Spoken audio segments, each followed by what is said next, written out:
Quick tip, if you have the Hefty Fabworks skid plates, take them off to do your oil change.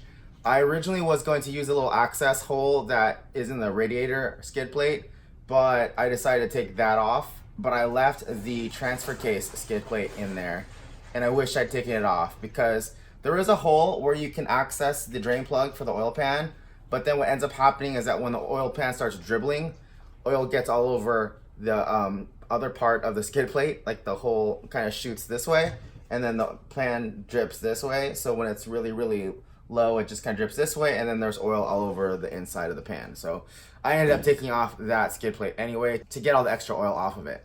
So if you have the Hefty Fabworks skid plates, take them off when you do an oil change. So the purpose of today's video is to show you what to do when your window won't roll up. This happened to me in South Dakota on my way back to San Diego, and I was sitting at a gas station and the window wouldn't roll up and I couldn't figure out what to do, and I didn't want to do 3 more days on the road with the window stuck down.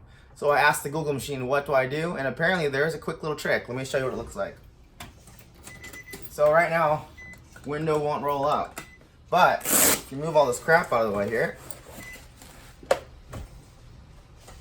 and you find yourself a blunt object, if you just tap there while lifting up on the handle, it'll get the motor to wake up and you can close the window. That's a temporary fix. I actually have a new part on the way. I just ordered it on Amazon and it should be here tomorrow. And I'll be posting a video on how to replace that so you don't have to use this to get the window to work. Stay tuned for more. We'll see you guys next time.